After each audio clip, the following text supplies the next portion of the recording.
તો મિત્રો આજે આપણે આ વિડીયોમાં વાત કરીશું કે 22મો હપ્તો ક્યારે આવશે તે આપણે આજના વિડીયોમાં વાત કરીશું.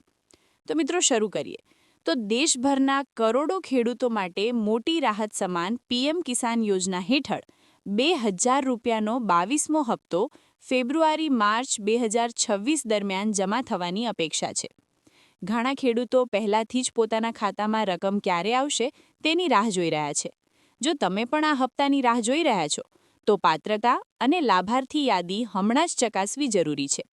સમયસર કેવાયસી, બેંક એકાઉન્ટ અને જમીન રેકોર્ડ અપડેટ ન હોય તો હપ્તો અટકી શકે છે. તેથી આગળ વધતા પહેલા જરૂરી માહિતી જાણવી ખૂબ જ મહત્વપૂર્ણ છે. પીએમ કિસાન 22મો હપ્તો 2026 ક્યારે મળશે? પીએમ કિસાન યોજના હેઠળ દર વર્ષે 3 હપ્તામાં 6000 રૂપિયાની સહાય આપવામાં આવે છે.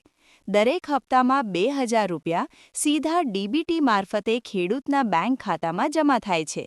ફેબ્રુઆરી-માર્ચ 2026 દરમિયાન 22મો હપ્તો જમા થવાની અપેક્ષા છે.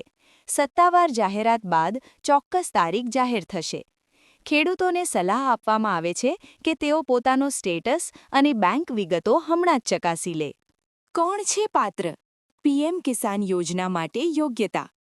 પીએમ કિસાન યોજના નાના અને સીમાંત ખેડૂતો માટે છે.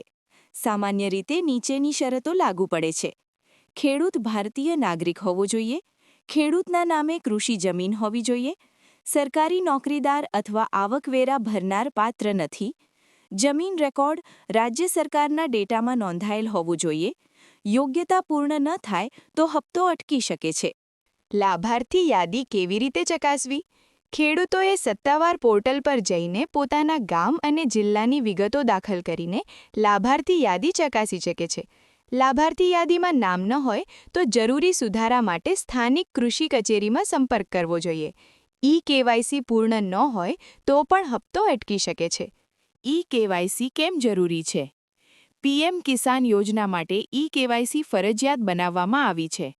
ઓટીપી આધારિત અથવા બાયોમેટ્રિક પદ્ધતિ દ્વારા કેવાયસી પૂર્ણ કરી શકાય છે. જો કેવાયસી પૂર્ણ નહીં હોય તો આગામી હપ્તા પર અસર પડી શકે છે. તેથી ખેડૂતોને સલાહ છે કે તેઓ તાત્કાલિક કેવાયસી ચકાસી લે. ડીબીટી દ્વારા સીધી સહાયનો લાભ. પીએમ કિસાન હેઠળ સહાય સીધી ખેડૂતના બેંક ખાતામાં ડીબીટી મારફતે જમા થાય છે. આ પદ્ધતિ પારદર્શકતા અને ઝડપ સુનિશ્ચિત કરે છે.